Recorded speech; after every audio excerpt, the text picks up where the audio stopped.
नमस्कार, आप देख रहे हैं राजधानी लाइव और मैं हूं आपके साथ आकांक्षा मिश्रा। राजधानी लाइव की शुरुआत करते हैं इस वक्त की बड़ी खबर से। किसान हित और खेती को बचाने के लिए लंबित मांगों के समर्थन में संयुक्त किसान मोर्चा ने किसान आंदोलन 2 की घोषणा की है। इसके तहत रामलीला मैदान में सोमवार को किसानों की महापंचायत होगी। इसमें देश के राज्यों के किसान अपनी मांगों को केंद्र समक्ष रखते हुए समस्याओं के समाधान की मांग सरकार के समक्ष रखेंगे। किसान नेताओं ने केंद्र सरकार पर वादा खिलाफी का आरोप लगाते हुए चेतावनी दी है कि अगर उनकी मांगे नहीं मानी गई तो 2024 के चुनाव में सभी पार्टियों को किसानों के रोष का असर दिखेगा। साथ ही कहा कि किसानों को अगर महापंचायत में जाने से पुलिस ने रोका तो मुश्किलें बढ़ सकती हैं। प्रेस क्लब में संवाददाताओं को संबोधित करते हुए एसकेएम के नेताओं ने केंद्र सरकार पर कॉरपोरेट के साथ मिलकर विकास पर जोर देने की कड़ी निंदा की। उन्होंने आरोप लगाया कि इससे कृषि आय में कमी हो रही है, जबकि कॉरपोरेट घराने अपने फायदे के लिए खेत, वन और प्राकृतिक संसाधनों को छीनने की तरफ अग्रसर हैं। संयुक्त किसान मोर्चा के नेता सोमवार को महापंचायत में किसान, आदिवासी किसान, महिला किसान, खेत मजदूर और प्रवासी मजदूर, ग्रामीण श्रमिक, बेरोजगारी और बढ़ते व्यय और कम हो रही क्रय शक्ति पर इन नीतियों के प्रभाव के बारे में विस्तार से अपनी बात रखेंगे। केंद्र सरकार से संयुक्त किसान मोर्चा को 9 दिसंबर 2021 को दिए गए लिखित आश्वासनों को पूरा करने और किसानों के समक्ष बढ़ते संकट के समाधान के लिए प्रभावी कदम उठाने की महापंचायत में किसान नेता मांग करेंगे।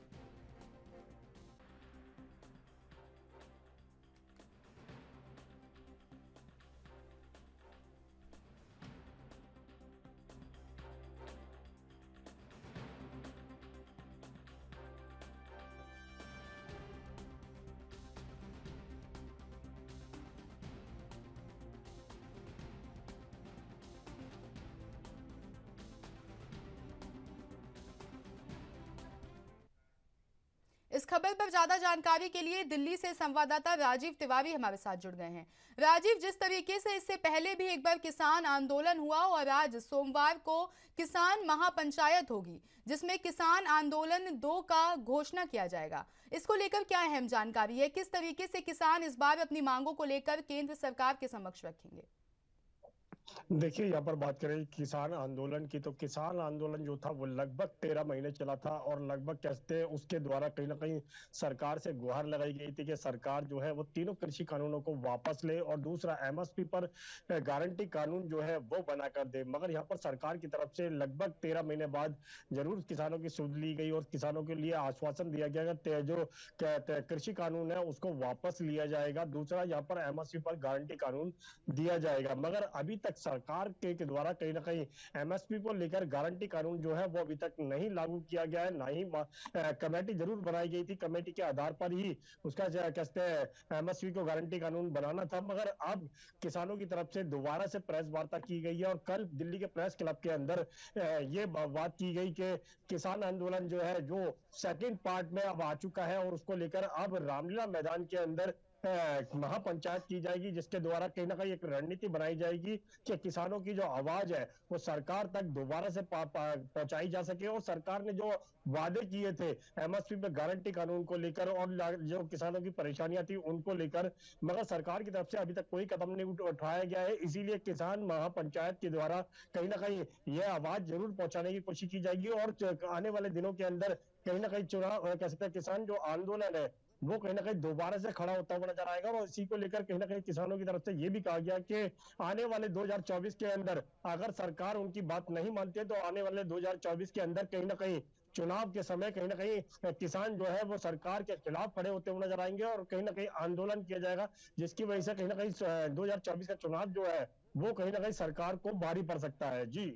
वहीं जिस तरीके से राजीव आपने बताया कि लगातार जो किसान हैं वो केंद्र सरकार पर भी वादा खिलाफी का आरोप लगाते आ रहे हैं और इसी को लेकर जो कल घोषणा की गई है किसान आंदोलन 2 की, वो कहीं ना कहीं केंद्र सरकार को भी घेरने की कोशिश है। तो क्या लगता है इस पर सरकार की तरफ से क्या कोई अभी प्रतिक्रिया आई है कल की प्रेस वार्ता के बाद?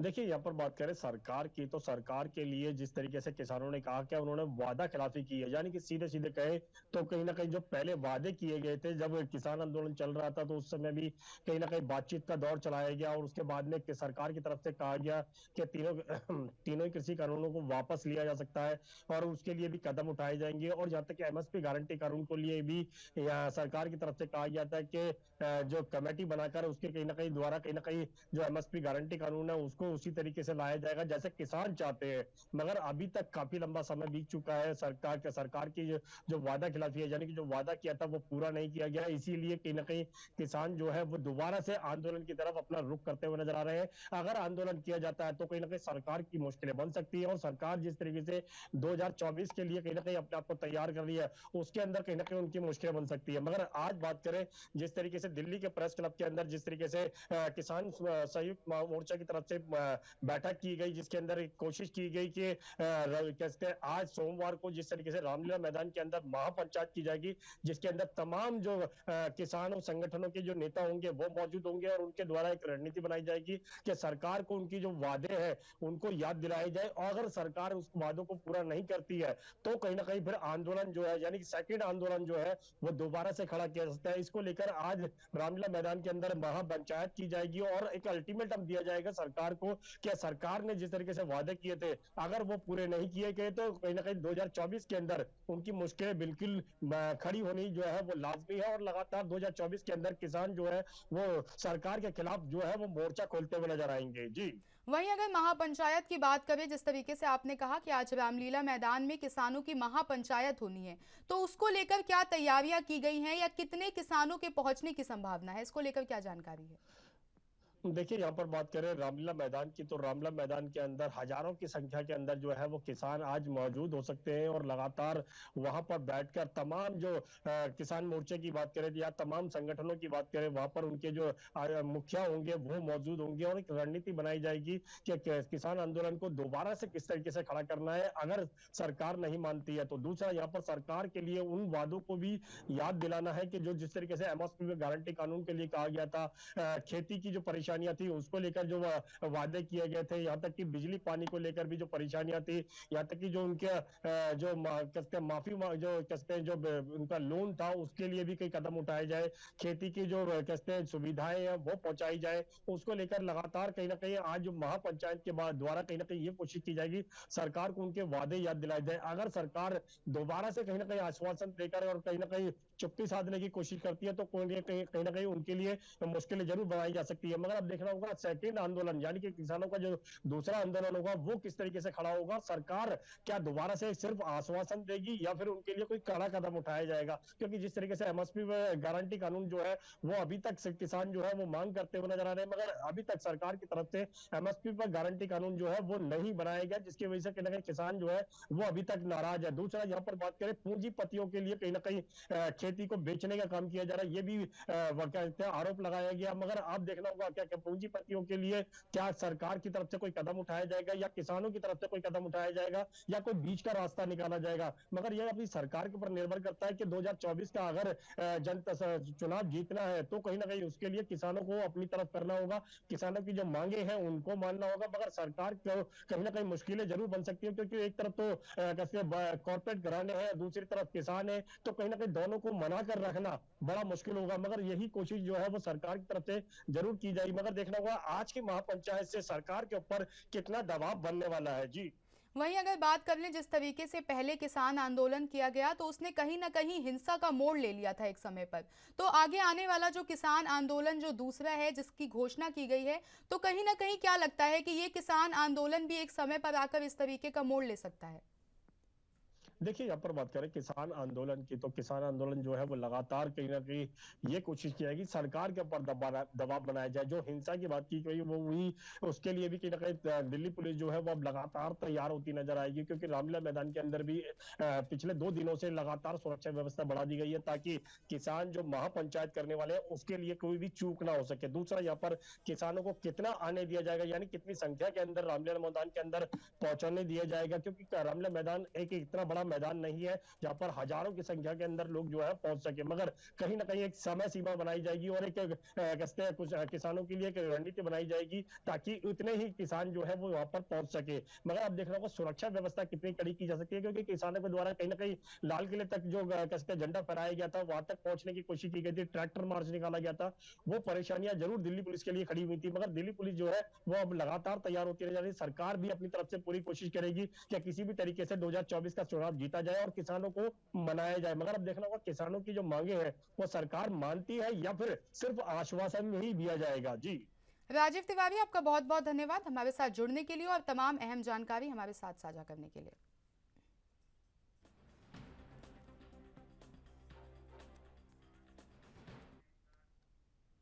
लोकसभा चुनाव के मद्देनजर कांग्रेस अपने पुराने कार्यकर्ताओं से संपर्क साधेगी। इसके तहत उन्हें कांग्रेस नेता राहुल गांधी और प्रियंका गांधी का संदेश दिया जाएगा। कांग्रेस अपने पुराने कार्यकर्ताओं और नेताओं से संपर्क के लिए अभियान चलाने वाली है। उन्हें कांग्रेस नेता राहुल गांधी और प्रियंका गांधी का संदेश दिया जाएगा। ये वो नेता हैं जो किन्हीं कारणों से अब सक्रिय नहीं है। पार्टी ने लोकसभा चुनाव के मद्देनजर उन्हें सक्रिय करने की रणनीति बनाई है, जिससे जनाधार बढ़ाने में उनको मदद मिल जाए। कांग्रेस के हर जिले में ऐसे कार्यकर्ता हैं जो वर्षों तक संगठन के लिए काम करने के बाद अब घर पर बैठे हैं। वे अपेक्षित काम ना मिलने से खुद को उपेक्षित महसूस कर रहे हैं। इनसे संपर्क करने के लिए जिला और शहर कमेटियों को जरूर निर्देश दिए गए हैं। जिला स्तर पर इनकी सूची भी बनाई जाएगी। एआईसीसी के पदाधिकारी भी इन कार्यकर्ताओं और नेताओं से मुलाकात करेंगे।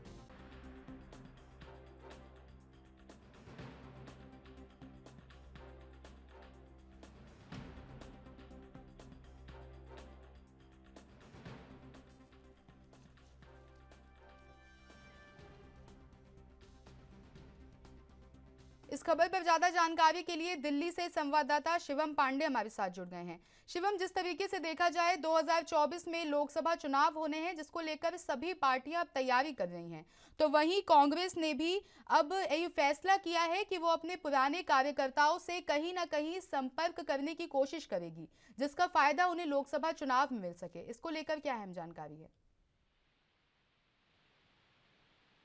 उन्होंने अपनी 2024 लोकसभा चुनाव को लेकर तैयारी इस बार फिर कांग्रेस भी अपनी तैयारी पर जोर कोशिश कर रही है, क्योंकि लगातार हम देखा जाए कि बीजेपी 2014, 2020 और 2024 के लोकसभा की तैयारी कर रही है, लेकिन बात करें कांग्रेस भी अब अपने हर बूथ, हर जिला, हर प्रदेश, हर संगठन जितने कार्यकर्ता बूथ अध्यक्ष, बूथ कार्यकर्ता संपर्क करने की, क्योंकि हम बात करें और राहुल गांधी जब भी हर को देने वाले संगठन मजबूत करने के सबसे ज्यादा पहले सीनियर लीडर की अहम भूमिका दी जाती है, लेकिन वही उसी कांग्रेस में राहुल गांधी एक संदेश देना चाहती है। साथ ही पर कांग्रेस की जा रही कि कहीं देखा जाए कि 2024 में जो विपक्ष की पार्टियां हैं वो एकजुट हो प्रधानमंत्री बनने की कोशिश 2024 में बात किया जाए कि बीजेपी को कहीं ना कहीं हराना है और जो विपक्ष की पार्टियां उनको एक बार सत्ता में लाने की पुरजोर कोशिश कर रही हैं। वहीं अगर बात कर ले तो सबसे बड़ा विपक्ष पार्टी अगर किसी को माना जाता है तो वो कांग्रेस है, लेकिन कहीं ना कहीं अब एक और मुहिम चलाने की बात की गई है, जो कि है बगैर कांग्रेस तीसरा मोर्चा। इसको लेकर क्या अहम जानकारी है? बिल्कुल आपने सही कहा कि कहीं ना कहीं अगर देखा जाए तो सबसे बड़ी पार्टी, सबसे पुरानी पार्टी कांग्रेस मानी जाती है, लेकिन अगर हम बात करें बीजेपी को, तो बीजेपी लगातार 3 से 4 बार सत्ता में आने के बाद ऐसी हालत कांग्रेस की हो गई है कि कहीं ना कहीं देखा जाए कि जैसे लगता है कि पुरानी पार्टी हो ही ना। लेकिन हम बात कर लें कि कांग्रेस कहीं ना कहीं हार नहीं मारे, लेकिन जो अपने पुराने पार्टी के नेता है या कार्यकर्ता है उनको लगातार संपर्क करने की कोशिश करे, क्योंकि 2024 अब बस कुछ ही दिन बचे हैं लोकसभा चुनाव को लेकर हर पार्टी, चाहे बीजेपी की बात, कांग्रेस की बात, पार्टी की बात, जो संगठन और वो लगातार तैयारी कर रहे हैं। में भी कांग्रेस भी कहीं ना कहीं अपना कसम नहीं छोड़ रही है। लगातार लोगों से संपर्क करना शुरू कर रही है। कांग्रेस के प्रदेश अध्यक्ष या जिला लोग हों, जो मतलब लेवल के स्तर उनसे संपर्क शुरू कर दिया। हाँ जी। शिवम पांडे, आपका बहुत बहुत धन्यवाद हमारे साथ जुड़ने के लिए और तमाम अहम जानकारी हमारे साथ साझा करने के लिए।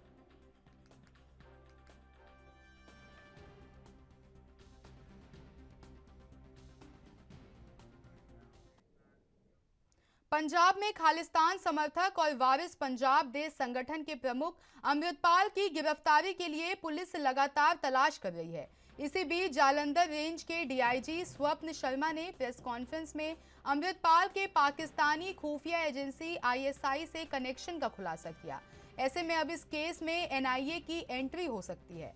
पुलिस ने एक और खुलासा किया। खुलासे के मुताबिक अमृतपाल ने आनंदपुर खालसा फोर्स नाम से अपनी प्राइवेट आर्मी बनाने की तैयारी कर ली थी। उनके घर और साथियों से बरामद हथियारों पर एकेएफ लिखा मिला। अमृतसर रूरल के एसएसपी सतेंद्र सिंह ने बताया कि अमृतपाल के एक करीबी से 100 से ज्यादा अवैध कारतूस मिले हैं। पूछताछ में उसने बताया कि अमृतपाल ने उसे ये कारतूस दिलाए थे। और इसी बीच अमृतपाल के वकील ईमान सिंह खारा ने रविवार को पंजाब और चंडीगढ़ हाईकोर्ट में हैबिस कॉर्पस पिटिशन यानी बंदी प्रत्यक्षीकरण याचिका दायर की। इस याचिका में दावा किया गया कि पंजाब पुलिस अमृतपाल सिंह को पकड़ चुकी है, मगर उसकी गिरफ्तारी शो नहीं की जा रही। पिटिशन में मांग की गई कि अमृतपाल सिंह को अदालत में पेश कराया जाए। याचिका पर सुनवाई हाईकोर्ट के जस्टिस शेखावत के घर पर हुई। इसमें कोर्ट ने अमृतपाल को पेश करने के लिए वारंट अफसर नियुक्त करने से इनकार कर दिया, लेकिन पंजाब सरकार को नोटिस जारी करते हुए जवाब मांग लिया। इस पिटीशन पर अगली सुनवाई 21 मार्च को होगी।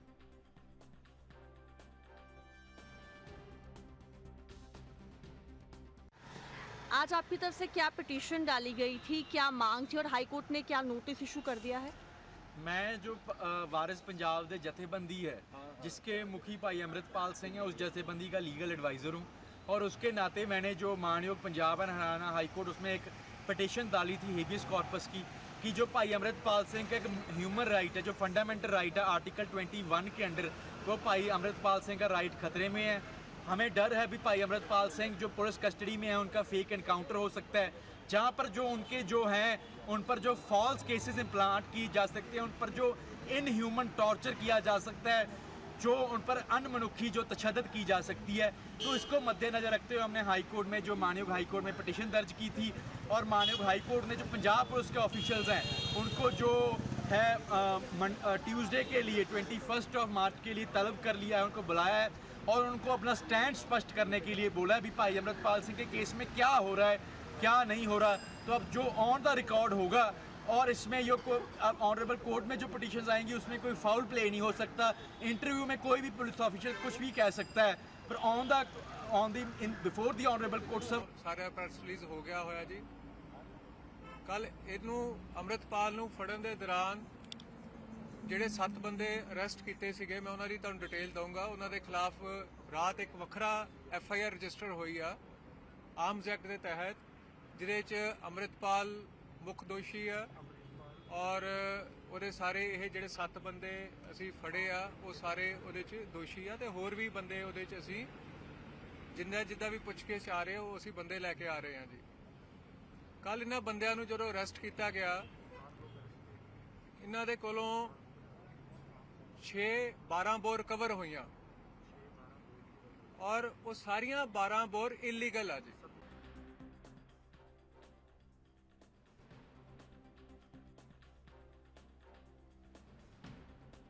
इस खबर पर ज्यादा जानकारी के लिए चंडीगढ़ से संवाददाता अमनप्रीत कौर हमारे साथ जुड़ गई हैं। अमनप्रीत, जिस तरीके से पंजाब पुलिस अमृतपाल सिंह के खिलाफ लगातार एक्शन ले रही है और उन्हें पकड़ने की कोशिश जारी है, वहीं इस बीच उनके वकील का दावा है कि अमृतपाल सिंह को गिरफ्तार कर लिया गया है। इसको लेकर क्या अहम जानकारी? लेकिन उनके समर्थकों की तरफ से भी इसी चीज का दावा किया जा रहा है कि अमृतपाल को जो गिरफ्तार कर लिया गया, लेकिन जो पुलिस है किस तरीके की जानकारी नहीं दे रही है।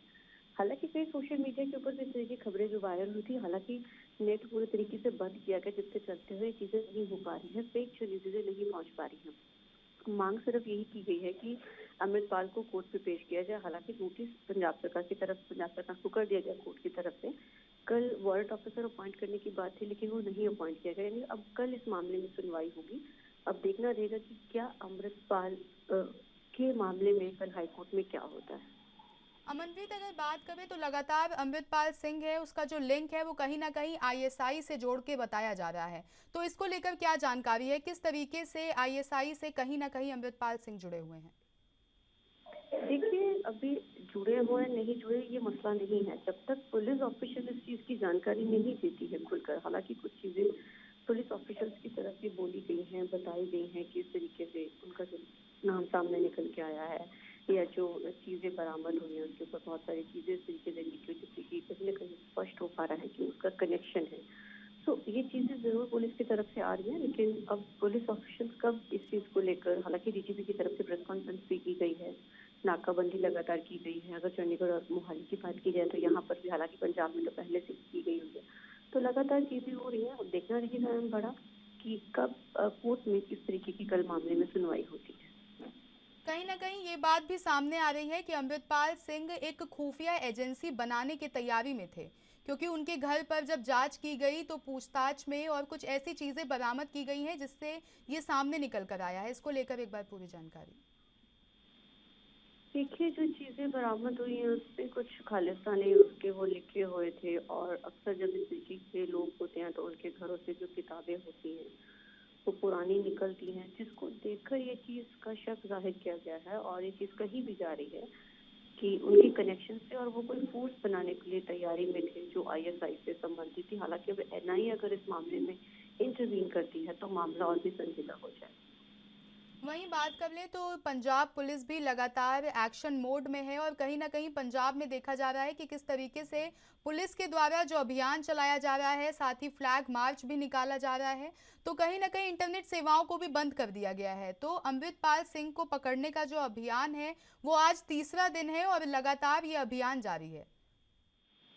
देखिए, शांति बनाई रखे, क्योंकि उसके समर्थक अलग अलग जगहों पे इकट्ठे हो रहे हैं। मोहाली में या बंदी सिखों का पहले से ही एक मोर्चा चल रहा है, वहाँ पर भी बहुत सारे जो सिख जथेबंदियां थी वो इकट्ठी हो गई थी अमृतपाल के हक में। तो ऐसे में चीजें जो वर्ष ना हो, हालात ना खराब हो, ऐसे चलते हुए आमतौर पर इस तरीके के ऑपरेशन में सख्ती कर दी जाती है। और कई बार तो ऐसा होता है कि पूरे तरीके से जो कि बंद कर ऐलान कर दिया जाता है। हालांकि अभी वो नहीं किया गया, लेकिन शटर डाउन जरूर करवा दिए गए हैं और सख्ती जरूर बढ़ी हुई है पूरे चंडीगढ़, मोहाली और पूरे पंजाब में। अमनप्रीत कौर, आपका बहुत बहुत धन्यवाद हमारे साथ जुड़ने के लिए और तमाम अहम जानकारी साझा करने के लिए।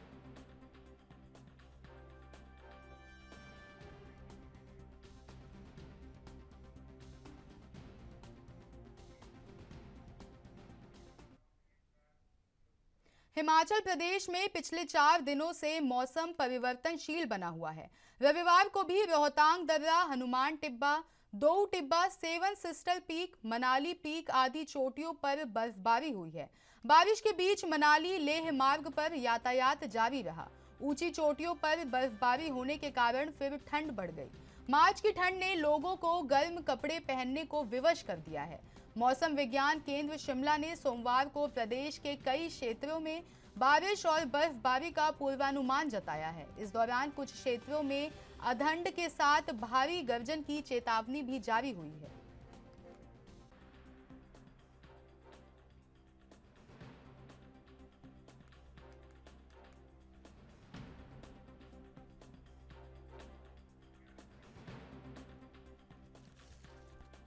हिमाचल प्रदेश में लगातार मौसम परिवर्तनशील बना हुआ है। वहीं आपको बता दें कि रविवार को ऊंची चोटियों पर काफ़ी बर्फबारी हुई।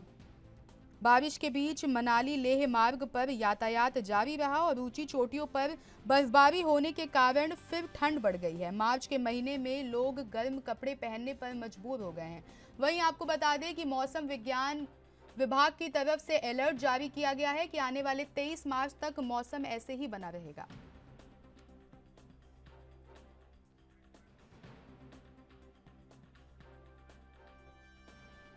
इस खबर पर ज्यादा जानकारी के लिए हिमाचल से ब्यूरो चीफ टीना ठाकुर हमारे साथ जुड़ गई हैं।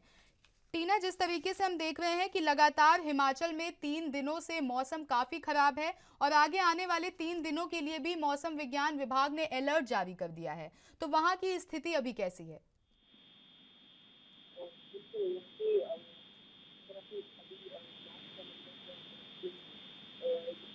बर्फबारी होती थी जिसके कारण पूरे हिमाचल में जो ठंड है वो बढ़ गई है और वहीं तापमान में गिरावट के कारण जो लोग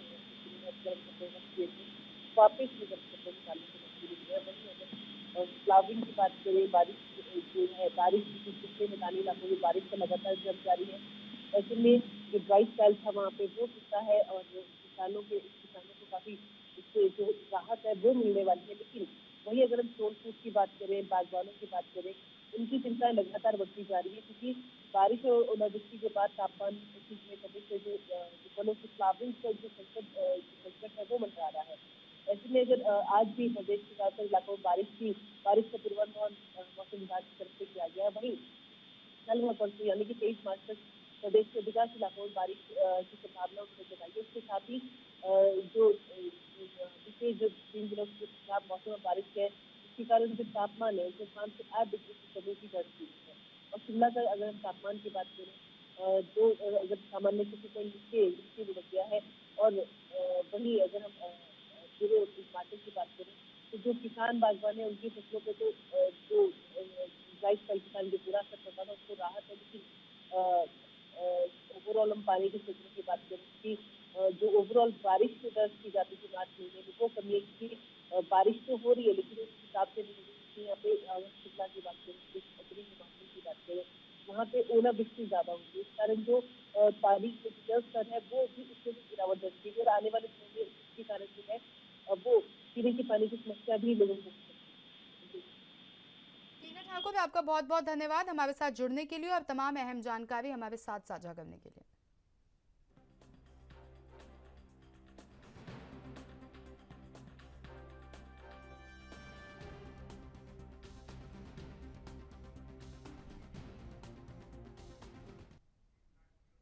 वक्त हो गया एक छोटे से ब्रेक का, हाजिर होंगे ब्रेक के बाद।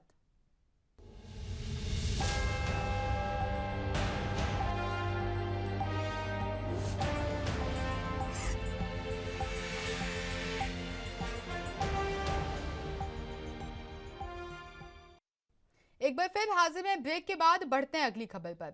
बीजेपी प्रदेश अध्यक्ष अरुण साव ने मुख्यमंत्री भूपेश बघेल के बयान पर प्रतिक्रिया देते हुए कहा कि संतों के बताए मार्ग पर हमको चलना है, ना कि हमें संतों को मार्ग बताना है। जो संतों को बताए कि संत को क्या करना है, उसकी बुद्धि कितनी है, इसका आकलन करना मुश्किल नहीं है। कांग्रेस के डीएनए में रहा है कि वो साधु संतों, हिंदू समाज का, हिंदू धर्म का, हिंदुत्व का अपमान करती रहती है।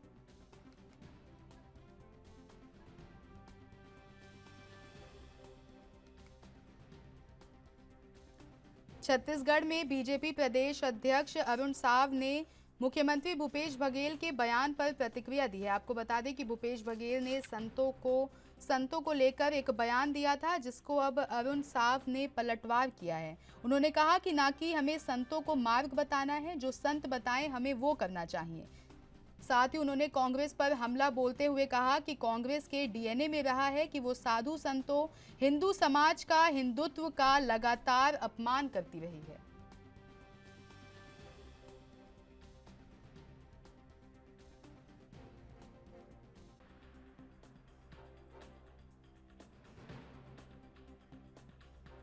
छत्तीसगढ़ में बीजेपी प्रदेश अध्यक्ष अरुण साव ने मुख्यमंत्री भूपेश बघेल के बयान पर अपनी प्रतिक्रिया दी है। आपको बता दें कि सीएम भूपेश ने संतों को लेकर एक बयान दिया था, जिसके बाद अब अरुण साव ने उस पर पलटवार किया है।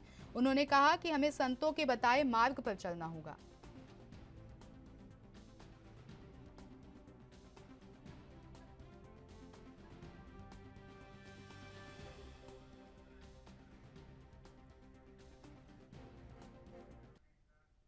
इस खबर पर ज्यादा जानकारी के लिए रायपुर से संवाददाता जयदास मानिकपुरी हमारे साथ जुड़ गए हैं। जयदास, जिस तरीके से देखा जाए लगातार छत्तीसगढ़ में आरोप प्रत्यारोप का दौर जारी है। वहीं इस बीच अब अरुण साव ने सीएम भूपेश बघेल पर निशाना साधा है और उन्हें ये चेतावनी दी है और उन्हें ये नसीहत भी दी है कि हमें संतों के बताए मार्ग पर चलना चाहिए। इसको लेकर एक बार पूरी जानकारी। जी कल जो है मुख्यमंत्री भूपेश बघेल का संतों के द्वारा की गई यहाँ धर्म सभा धर्म जो उनकी जो जितने भी साधु संत हैं उनकी जो धर्म संसद हुई है उसके बारे में जो है मुख्यमंत्री भूपेश बघेल ने कहा था कि जितने भी साधु संत हैं वो भाजपा समर्थित है। जितने भी लगभग जो साधु संत सम्मिलित हुए हैं इस सभा में वे भाजपा समर्थित है। उनको तो यहाँ के बजाय दिल्ली में जाकर जो है हिंदू राष्ट्र की मांग करनी चाहिए, केंद्र सरकार से मांग करनी चाहिए। और उन्होंने यह भी कहा कि 25 तारीख को जो है देश के गृह मंत्री अमित शाह जो छत्तीसगढ़ आ रहे हैं उनसे मिलकर जो है तमाम जो संत है उनको मांग करनी चाहिए कि भारत को जो है हिंदू राष्ट्र घोषित किया जाए। यहाँ जो है वो राजनीति कर रहे हैं, बस भाजपा समर्थित है, ऐसा बीजेपी कांग्रेस की तरफ से जो है मुख्यमंत्री भूपेश बघेल ने जो बयान दिया है उसके बाद जो है राजनीतिक माहौल यहाँ गर्मा गई है। इसके जवाब में जो है बीजेपी अध्यक्ष अरुण साव ने कहा कि आप संतों को मार्ग नहीं बता सकते बल्कि संतों के मार्ग पे हमें चलना चाहिए और मुख्यमंत्री को चलना चाहिए। और उन्होंने सीधे आरोप लगाते हुए यह भी कहा कि जिस तरीके से मुख्यमंत्री का बयान आया है उससे यह समझ में आता है कि कांग्रेस की क्या सोच रहती है संतों के प्रति और देश के प्रति। तो उन्होंने तमाम जो है बातें कहते हुए इस तरीके से कांग्रेस पर हमला बोला है, कांग्रेस की सरकार पर हमला बोला है कि जो कांग्रेस की सरकार है वह चाहती है कि इस राज्य में संत आ ही ना। और साथ ही कई बीजेपी नेता है उन्होंने यह भी कहा कि अगर आप यहाँ राम वनगमन राम की बात करते हैं तो संतों की जो बात है उनको आपको सुननी चाहिए, उनके बताए मार्गों पर चलनी चाहिए, लेकिन नहीं आप उल्टे ही संतों को मार्ग बता रहे हैं। तो यह उनकी कुंठित जो सोच है वह दर्शाता है। इस तरीके से बीजेपी के जो नेता है वे आरोप लगाए हैं कांग्रेस के ऊपर। जी वहीं अगर बात करें तो बीजेपी का ये भी मानना है कि कांग्रेस जो है वो लगातार हिंदुत्व का, हिंदू धर्म का अपमान करती आई है। वहीं इसी को लेकर पदयात्रा जो थी संतों की वो भी चल रही थी जिसका कल समापन हुआ है। तो कहीं ना कहीं कांग्रेस की तरफ से इस तरीके के बयान के आप क्या मायने देखते हैं? जी निश्चित ही इस बयान से जो है वो छत्तीसगढ़ में राजनीतिक माहौल जो है काफी बढ़ा हुआ है, पारा बढ़ा हुआ है। और आपको बता दूं कि जो कांग्रेस जो है वो इस तरीके से अभी कहीं कोई टिप्पणी नहीं की है, लेकिन हाँ जो मुख्यमंत्री ने कल जो बातें कही कि संतों को जो है केंद्र सरकार से मांग करनी चाहिए, यहाँ जो है वे चुनावी एजेंडा के तहत जो है यहाँ कार्यक्रम कर रहे हैं और जिस तरीके से वे बोले कि हिंदू राष्ट्र की मांग कर रहे हैं तो उनको तो सीधे सीधे केंद्र से मांग करनी चाहिए, दिल्ली में जाकर मांग करनी चाहिए। तो बीजेपी ने सीधे सीधे यही कहा है कि जो राजनीतिक माहौल है वो खराब करने की कोशिश जो है वो कांग्रेस कर रही है। कांग्रेस जो है साधु संतों को नहीं मानती है और इस तरीके से जो बातें हैं वो बीजेपी के द्वारा भी किया गया। और आपको बता दूं कि छत्तीसगढ़ में आने वाले चुनाव है, इस चुनाव में चुनाव से पहले ही छत्तीसगढ़ में तमाम राजनीति जो है वह सामने नजर आ रही है, चाहे वो कांग्रेस की तरफ से हो चाहे बीजेपी की तरफ से। वहीं कांग्रेस की तरफ से यह भी आरोप लगाया कि आपके जो गृह मंत्री, देश के गृह मंत्री वे भी कह चुके हैं कि जो देश है वो संविधान से चलेगा, न कि हिंदुत्ववादी से चलेगा, यहाँ सभी धर्मों का सम्मान किया जाता है। तो इस तरीके से जो बयान है वो कांग्रेस की तरफ से आने के बाद जो है बीजेपी में जो बीजेपी के नेता है वो कांग्रेस के ऊपर हमलावर हुई है कि जो हिंदू राष्ट्र की मांग कर रहे हैं संत उनको आप भाजपा समर्थित कैसे कर सकते हैं। जी वहीं जो ये पदयात्रा निकाली गई संतों के द्वारा उसमें कहीं ना कहीं ये भी कहा गया कि छत्तीसगढ़ में लगातार नक्सलवाद बढ़ रहा है और कहीं ना कहीं नक्सलवादियों की वजह से ही बीजेपी के 3 नेताओं की हत्या का मामला भी सामने आया था। तो कहीं ना कहीं क्या लगता है कि इन्हीं हादसों की वजह से जो बीजेपी में रोष देखने को मिल रहा है और इन चीजों का आने वाले विधानसभा चुनाव में क्या असर पड़ेगा? जी निश्चित ही देखा जाए कि अभी जिस तरीके से नारायणपुर में जो घटना हुई थी, बीजेपी के 3 नेताओं की हत्या हुई थी नक्सलियों के द्वारा, और जो वो संत महात्मा है वो पहले भी प्रेस कॉन्फ्रेंस कर यह आरोप लगा चुके हैं कि यहाँ जो नक्सली घटना बढ़ने का कारण है चर्च। वो सीधे सीधे उन्होंने धर्मांतरण मतांतरण जो है मुद्दा है वो छत्तीसगढ़ में उठा कर लाए हैं और उन्होंने यह भी कहा है कि इसका जो पीछे है, इसके जो पीछे है वो चर्च ही है, चर्च के कारण ही छत्तीसगढ़ में नक्सली घटनाएं बढ़ी हैं। और बीजेपी के नेता भी यहाँ मानते आ रहे हैं कि छत्तीसगढ़ में जो धर्मांतरण का मुद्दा है वो काफी बढ़ता जा रहा है और नारायणपुर में जिस तरीके से घटना हुई है वो इसका सीधा उदाहरण है। और देखा जा सकता है ये बीजेपी के तरफ से स्टैंड आया हुआ है कि जो धर्मांतरण का मुद्दा है इसी वजह से छत्तीसगढ़ की सरकार जो है उनको सपोर्ट कर रही है। धर्मांतरण के मुद्दे पर जो छत्तीसगढ़ सरकार कुछ नहीं कर पा रही है। वहीं संतों ने जो है यह भी कहा कि यह प्रशासन की फेल्युअर है, प्रशासन जो है नाकाम है। इस चीजों को रोकने के लिए धर्मांतरण और मतांतरण हो रहे हैं छत्तीसगढ़ में इतने पैमाने पर, उसको रोकने के लिए प्रशासन जो है पूरी तरह फेल है। और उन्होंने खुद ही कहा कि जिस तरीके से यहाँ छत्तीसगढ़ में मतांतरण धर्मांतरण चल रहा है, आने वाले समय में निश्चित ही यह खतरे की घंटी है। तो इस तरीके से जो बयानबाजी का दौर है वो अभी आने वाले चुनाव में और देखने को मिलेंगे, और अभी लगातार यह जारी भी है। और कहा जा सकता है कि चुनावी मोड है। इस चुनावी मोड में तमाम सभा, तमाम जो सम्मेलन है, तमाम जो कांग्रेस हो, बीजेपी हो या अन्य दल हो, उनकी जो सभा है वह यहाँ होनी है। और यह निश्चित ही कहा जा सकता है कि सब आने वाली विधानसभा चुनाव की तैयारी में लगे हुए हैं। वहीं बात कर ले, जिस तरीके से बीजेपी कांग्रेस पर आरोप लगा रही है कि वो हिंदू धर्म का अपमान करते हैं, तो कहीं ना कहीं बीजेपी को भी इस तरीके के आरोपों का सामना करना पड़ता है कि बीजेपी हिंदू धर्म को बढ़ावा दे रही है देश में। तो इसको आप किस तरह से देखते हैं? जी, ये देखा जाए तो कांग्रेस जो है, कांग्रेस की सरकार जो है छत्तीसगढ़ में, अगर इस बात की जाए हिंदुत्व, तो ये हिंदुत्व का जो मुद्दा है वो अगर देखा जाए सही मायने में, तो मुख्यमंत्री भूपेश बघेल ने सीधे आरोप लगाया कि अगर आपने हिंदुत्व का काम किया रहता है तो छत्तीसगढ़ में 15 साल की बीजेपी की शासन थी। 15 साल की बीजेपी के शासन में आपने सवाल भी उठाते हुए कहा कि क्यों राम वन गमन पथ नहीं बनाए, जहां पर श्री राम भगवान जो है छत्तीसगढ़ में भ्रमण किए थे, घूमे थे, उन जगहों पे आप क्यों चिन्हांकित नहीं किए। साथ ही और यह जो है छत्तीसगढ़ जो है श्री राम भगवान की ननिहाल है, यहाँ कौशल्या माता की मंदिर है, उसकी जो जीर्णोद्धार आपने क्यों नहीं कराया। तो इस तरीके से तमाम आरोप भी है जो कांग्रेस की तरफ से भी लगाए गए हैं। और देखा जाए तो अभी जो भूपेश की सरकार यहाँ छत्तीसगढ़ में बनी है, उन्होंने इस पर जो है काम किया है, और काम करने के बाद जो है बीजेपी पर हमलावर है कि 15 साल के आप सत्ता में रहे, लेकिन आपने भगवान राम के नाम पर सिर्फ वोट मांगे हैं, उसके उनके लिए कुछ कार्य यहाँ नहीं किए, जबकि ये छत्तीसगढ़ जो है भगवान राम का ननिहाल है। तो निश्चित ही आने वाले यह कहा जा सकता है समय में कि जो हिंदुत्व का मुद्दा है वो छत्तीसगढ़ में बढ़ता जाएगा। और कहीं ना कहीं बीजेपी जो है हिंदुत्व को लेकर एकदम मुखर है, और हिंदुत्व के एजेंडे पर इस चुनाव लड़ सकता है, ऐसा संभावना लगता है। और मुख्यमंत्री ने भी कहा है कि क्या आप हिंदुत्व के मुद्दे पर ही चुनाव लड़ना चाहते हैं। तो इस तरीके से जो सवाल और एक दूसरे के ऊपर आरोप है वो छत्तीसगढ़ में जारी है। जी जयदास, आपका बहुत बहुत धन्यवाद हमारे साथ जुड़ने के लिए और तमाम अहम जानकारी हमारे साथ साझा करने के लिए।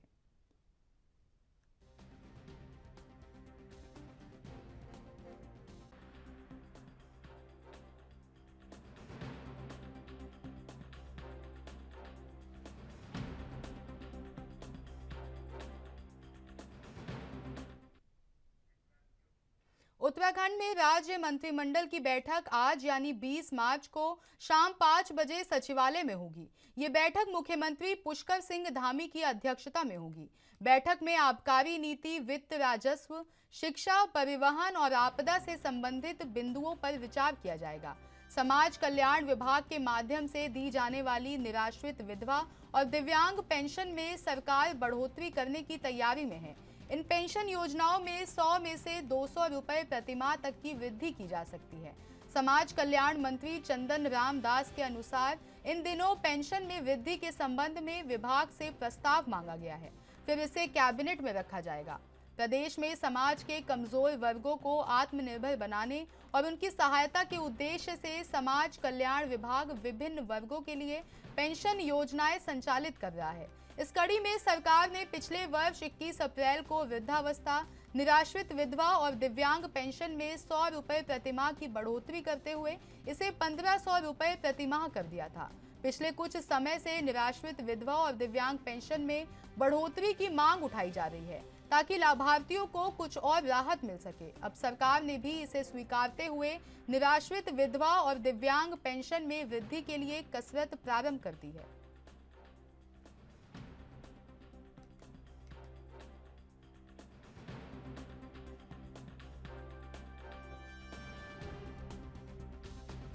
इस जानकारी के लिए संवाददाता अमित चौधरी हमारे साथ जुड़ गए हैं। आज उत्तराखंड में राज्य मंत्रिमंडल की बैठक होनी है, इसको लेकर क्या अहम जानकारी है, किन मुद्दों पर चर्चा हो सकती है? बिल्कुल, देखिए आकांक्षा, आज राज्य मंत्रिमंडल की बैठक देहरादून में करीब सचिवालय में 5 बजे करीब आसपास होने से मुख्यमंत्री पुष्कर धामी मौजूद रहेंगे। और इस बैठक में क्योंकि आबकारी नीति को लेकर कई बार यहाँ पर कई समय से चर्चा चल रही है, उसको अपनी नीति की बात की जाए, वित्त की बात की जाए, राजस्व की बात की जाए, शिक्षा परिवहन की बात की जाए और आपदा से संबंधित तमाम यहाँ बिंदुओं पर विचार किया जाएगा और तमाम जो मंत्रिमंडल है उस पर कहीं ना कहीं यहाँ पर बैठ के यहाँ पर तमाम चीजें यहाँ पर रखी जानी है। और वही समाज कल्याण विभाग की अगर बात की जाए तो वहाँ पर जो राष्ट्रीय विधवा और दिव्यांग पेंशन जो सरकार लंबे समय से बढ़ोतरी करने की तैयारी में, उसको इस बैठक में कहीं ना कहीं रखने की तैयारी लगातार की जा रही है। और पेंशन में कितनी यहाँ पर जो है 100 रुपये से 200 रुपये प्रतिमाह की वृद्धि यहाँ पर हो सकती है, उसको लेकर के निर्णय दिया जा सकता है और इसके बाद यहाँ पर उसको कैबिनेट में रखा जाएगा। प्रस्ताव के पहले मंत्रिमंडल में विचार विमर्श किया जाना है। और क्योंकि बात की जाए आकांक्षा प्रदेश में समाज में कमजोर वर्ग को आत्मनिर्भर बनाने के लिए लगातार सरकार की तरफ से लगातार कई प्रयास किए जा रहे हैं। पेंशन के जरिए कहीं ना कहीं उन चीजों को यहाँ पर रखा जाना है और पूरी तरीके से मंत्रिमंडल की बैठक में तमाम निर्णय दिए जाने हैं। उस निर्णय को अगर वो निर्णय अगर पास होते हैं तो कहीं ना कहीं कैबिनेट में रखने की उसकी तैयारी की जाएगी। फिलहाल आज मंत्रिमंडल की बैठक है और कई अहम मुद्दों पर आज चर्चा होनी यहाँ पर जरूर होनी है और उसको लेकर के लगातार तैयारी यहाँ पर की जा रही है। अमित, अगर वृद्धा पेंशन की बात कर ले तो लगातार उसमें बढ़ोतरी की मांग जो है वो काफी समय से की जा रही है, लेकिन इस मामले पर अब संज्ञान लिया जा रहा है और कहीं ना कहीं ये अटकलें लगाई जा रही हैं कि आज जो मंत्रिमंडल की बैठक होगी उसमें जो सबसे अहम निर्णय होगा वो कहीं ना कहीं पेंशन में वृद्धि का होगा। हाँ बिल्कुल, क्योंकि लंबे समय से विधवा पेंशन की बात की जाए यहाँ पर उससे बढ़ोतरी की बात लगातार की जा रही थी और क्योंकि कई संस्थाएं हैं जो लगातार इसको लेकर के प्रस्ताव लगातार भेज सरकार के पास, उस पर लगातार विचार किया जा रहा था। और वही क्योंकि पिछले वर्ष 21 अप्रैल को वृद्धावस्था की बात की जाए, राष्ट्रीय विधवा और दिव्यांग पेंशन में करीब 1500 प्रतिमाह बढ़ोतरी करते हुए 100 रुपये प्रतिमाह की बढ़ोतरी करते हुए इसको 1500 प्रतिमाह कर दिया गया था और इसको बढ़ाने की तैयारी की जा रही है। आत्मनिर्भर बनाने के लिए कहीं ना कहीं विधवाओं को और यहाँ पर जो निराश्रित है विधवा पेंशन दिव्यांगों को करने के लिए कहीं ना कहीं सरकार प्रयास कर रही है। और अब इसमें कितने रुपए बढ़ाए जाते हैं, 100 रुपये बढ़ाए जाएंगे, 200 रुपये बढ़ाए जाएंगे या 70 बढ़ाए जाएंगे, ये निर्णय यहाँ पर मंत्रिमंडल की बैठक में होना है और उसका अगर यहाँ से निर्णय होता है उसको कैबिनेट में रखा जाएगा। उसके बाद ये जो पेंशन है उसको बढ़ोतरी के बाद वो लोगों को मिलेगी। हालांकि आज मंत्रिमंडल की बैठक में सबसे बड़ा मुद्दा यही होना है, उसके साथ साथ और कई मुद्दे अहम है राज्य में जो लगातार चल रहे हैं, उन सभी पर विचार विमर्श आज होना है और मंत्रिमंडल की तरफ से अपने प्रस्ताव यहाँ रखे जाने हैं और उसके बाद उस पर विचार विमर्श करके उसको अगर मुख्यमंत्री की तरफ से सहमति मिलती है तो उसको कहीं ना कहीं कैबिनेट में रखने की तैयारी की जाएगी। वहीं अगर बात करें जो आज मंत्रिमंडल की बैठक होनी है, इसमें किन किन लोगों के शामिल होने की संभावना है? हाँ बिल्कुल आकांक्षा, मैं आपको बता दूं कि उत्तराखंड में यहाँ पर जो तमाम मंत्री हैं मंत्रिमंडल की बैठक में आज सभी मंत्री यहाँ मौजूद रहेंगे और उसके बाद उन सभी मंत्रियों की तरफ से जो यहाँ पर उनके विभागों की तरफ से जो तमाम कार्य होने हैं, आबकारी नीति की बात की जाए यहाँ पर और जो तमाम और कई मुद्दे हैं तो वित्त से संबंधित कई मुद्दे ऐसे हैं जो लगातार हो रहे हैं। राजस्व की बात की जाए, राजस्व को लेकर के लगातार सरकार के पास दबाव बना हुआ है, उसकी बात की जाए, शिक्षा की बात की जाए और परिवहन सबसे बड़ा मुद्दा कहीं ना कहीं प्रदेश के अंदर है, उसको भी बात की जाए और आपदा के तमाम बिंदुओं पर ऐसे बिंदुओं पर विचार किया जाना है। वो सभी विभाग यहाँ पर उनके अधिकारी भी साथ में मौजूद रहने वाले हैं, मंत्रियों के साथ साथ प्रस्ताव रखे जाने और सभी मंत्रिमंडल में यहाँ कहीं ना कहीं सभी बिंदु विचार किया जाएगा और उसके बाद उस पर कहीं ना कहीं कार्रवाई होने के बाद यहाँ पर लगातार की जा रही है। अमित चौधरी, आपका बहुत बहुत धन्यवाद हमारे साथ जुड़ने के लिए और तमाम अहम जानकारी हमारे साथ साझा करने के लिए।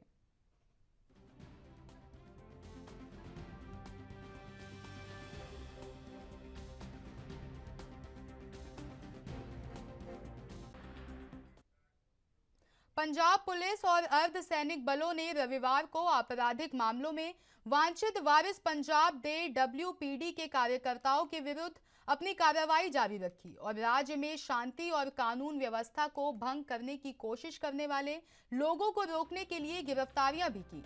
पंजाब पुलिस के प्रवक्ता ने रविवार की रात में बताया कि भगोड़े अमृतपाल सिंह की गिरफ्तारी के लिए यत्न किए जा रहे हैं। उन्होंने कहा कि सीनियर सुपरिटेंडेंट ऑफ पुलिस और पुलिस कमिश्नरों के नेतृत्व में जिला पुलिस और अर्धसैनिक बलों की कंपनियों की तरफ से राज्य भर में फ्लैग मार्च किए गए। उन्होंने कहा कि सभी जिलों में शांति कमेटी मीटिंग भी की गई है और राज्य में पूर्ण शांति और सद्भावना बनी रहे।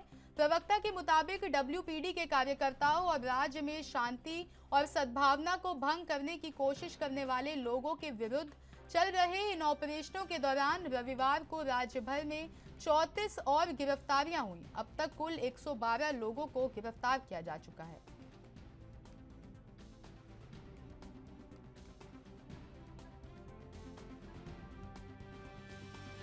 इस खबर पर ज्यादा जानकारी के लिए चंडीगढ़ से संवाददाता अमित सेठी हमारे साथ जुड़ गए हैं। अमित, जिस तरीके से देखा जाए लगातार अमृतपाल सिंह को पकड़ने के लिए पंजाब पुलिस एक्शन मोड में है, वहीं अब सुरक्षा को देखते हुए कल पंजाब पुलिस की तरफ से कई जगहों पर फ्लैग मार्च निकाले गए हैं। इसको लेकर एक बार पूरी जानकारी।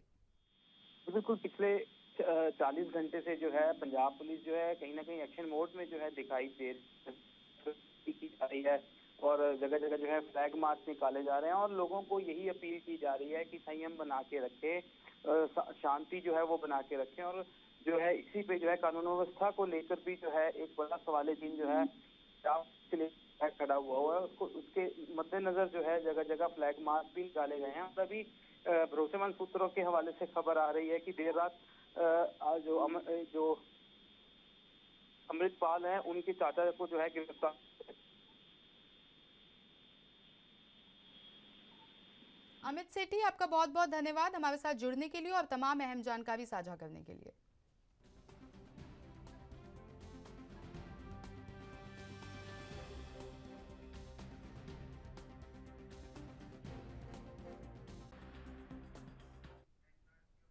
वक्त हो गया एक छोटे से ब्रेक का, हाजिर होंगे ब्रेक के बाद।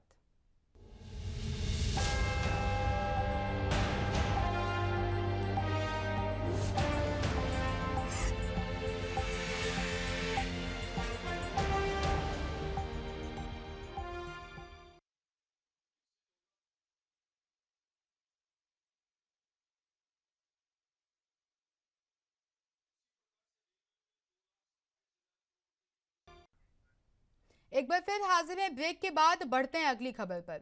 महाराष्ट्र में अगले भारतीय जनता पार्टी और मुख्यमंत्री एकनाथ शिंदे के नेतृत्व वाली शिवसेना आगामी विधानसभा और लोकसभा का चुनाव साथ मिलकर लड़ेगी। बीजेपी के प्रदेश अध्यक्ष चंद्रशेखर बावनकुले ने बताया कि दोनों दल 288 विधानसभा सीटों और 48 लोकसभा सीटों पर मिलकर चुनाव लड़ेंगे। उन्होंने बताया कि दोनों दलों के बीच अभी सीट शेयरिंग को लेकर कोई औपचारिक फैसला नहीं हुआ है। महाराष्ट्र बीजेपी के प्रदेश अध्यक्ष चंद्रशेखर बावनकुले ने कहा कि बीजेपी और शिंदे की शिवसेना लोकसभा और विधानसभा का चुनाव मिलकर लड़ेंगे। बावनकुले अपने एक बयान पर सफाई देते हुए नजर आए। उन्होंने कहा कि इसे तोड़ मरोड़ कर पेश किया गया। दरअसल बावनकुले का एक वीडियो वायरल हुआ था जिसमें उन्होंने कहा था कि विधानसभा चुनाव में बीजेपी 240 सीटों पर चुनाव लड़ेगी और शिंदे सेना को 48 सीटें दी जाएंगी। इस बयान के बाद शिंदे की शिवसेना बावनकुले पर बिफर गई थी। अपने बयान पर सफाई देते हुए उन्होंने कहा कि एक क्लिप को तोड़ मरोड़ कर प्रसारित किया गया। बीजेपी शिवसेना गठबंधन 288 सीटों पर चुनाव लड़ेगी और 200 सीटें जीतेगी। और आपको बता दें कि महाराष्ट्र में अगले साल अक्टूबर में विधानसभा चुनाव होने हैं।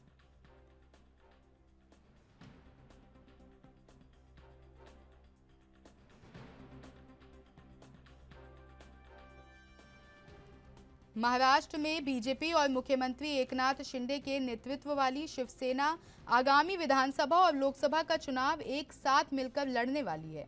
बीजेपी के प्रदेश अध्यक्ष चंद्रशेखर बावनकुले ने इस बात को लेकर जानकारी दी है। उन्होंने कहा कि 288 विधानसभा सीटों और 48 लोकसभा सीटों पर वो एक साथ मिलकर चुनाव लड़ेंगे। साथ ही उन्होंने बताया कि दोनों दलों के बीच अभी सीट शेयरिंग को लेकर कोई भी औपचारिक फैसला नहीं किया गया है। इससे पहले बावनकुले का एक वीडियो वायरल हुआ था जिसमें उन्होंने कहा था कि विधानसभा चुनाव में बीजेपी 240 सीटों पर चुनाव लड़ेगी और शिंदे सेना को 48 सीटें दी जाएंगी। इस बयान के बाद शिंदे की शिवसेना बावनकुले पर बिफर गई थी। वहीं इस बयान पर सफाई देते हुए उन्होंने कहा कि एक क्लिप को तोड़ मरोड़ कर प्रसारित किया गया है और बीजेपी शिवसेना गठबंधन 288 सीटों पर चुनाव लड़ेगी और 200 सीटें जीतेगी। और आपको बता दें कि महाराष्ट्र में अगले साल अक्टूबर में विधानसभा चुनाव होने वाले हैं।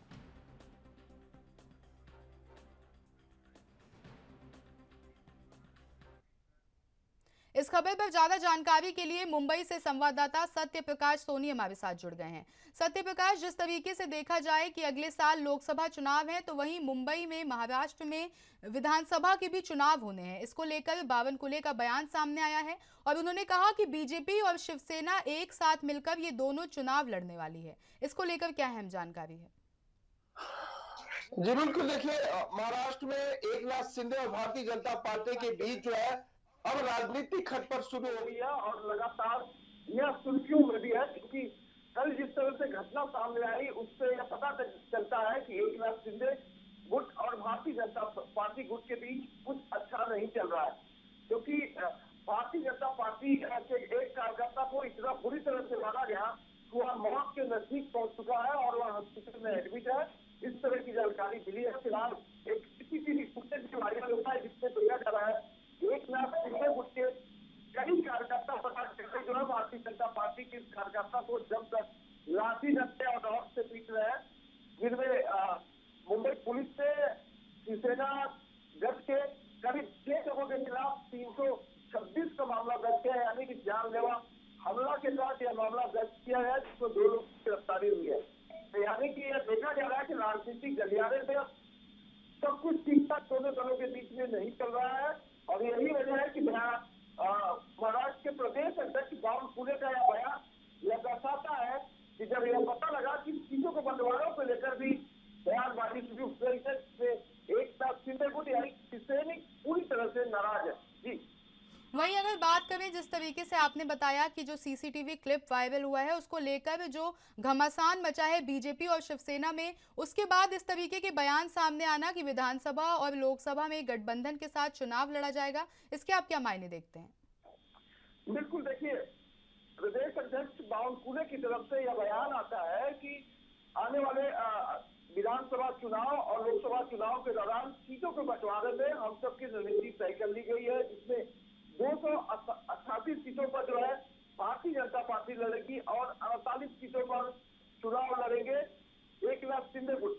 अब ऐसे में एकनाथ शिंदे गुट को जैसे ही यह जानकारी मिली कि राजनीति गड़बड़ हो रही है और जो सीटों को बंटवारे को लेकर बातचीत हो रही है वो बेहद गलत तरीके से हो रही है, और ऐसे में भारतीय जनता पार्टी के प्रदेश अध्यक्ष का यह बयान आना शिवसेना के लिए नागवार गुजरा और शिवसेना ने इस पर नाराजगी भी जाहिर की। लेकिन इस बीच बावनकुले ने एक वीडियो जारी करते हुए यह भी बता दिया कि जिस तरह से एकनाथ शिंदे गुट और भारतीय जनता पार्टी गुट के बीच आपसी समझौता बना हुआ है वो कायम है।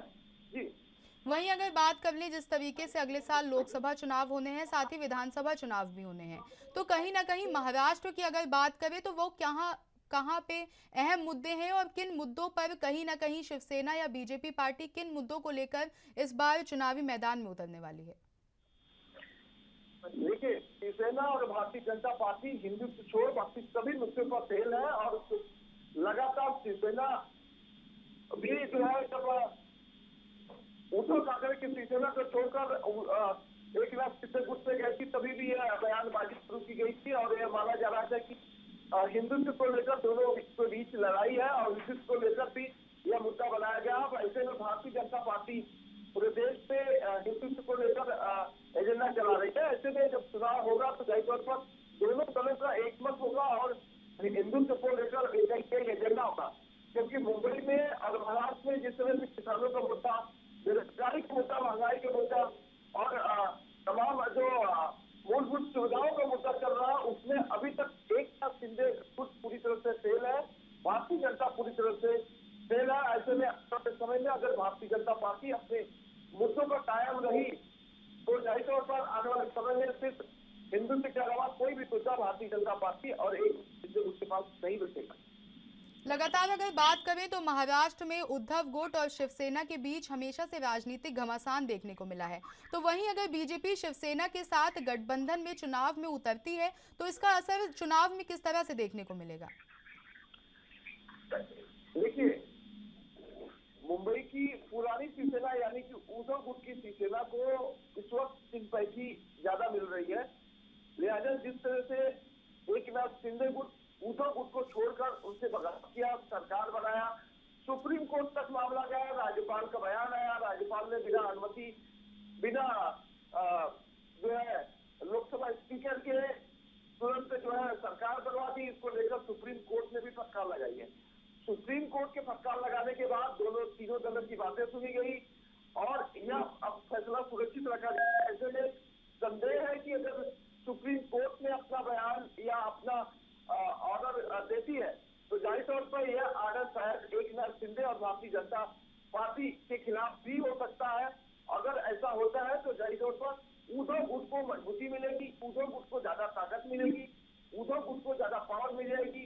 ऐसे में आने वाले समय में जो भी चुनाव होगा, चाहे वो मुंबई महानगर पालिका हो, चाहे लोकसभा हो या विधानसभा हो, ऐसे में उद्धव गुट को ज्यादा ताकत मिलेगी और ज्यादा उनको उनकी राजनीति चमकेगी, तो ज्यादा सीटें आने की उम्मीदें भी लगाई जा रही। सत्यप्रकाश सोनी, आपका बहुत बहुत धन्यवाद हमारे साथ जुड़ने के लिए और तमाम अहम जानकारी हमारे साथ साझा करने के लिए।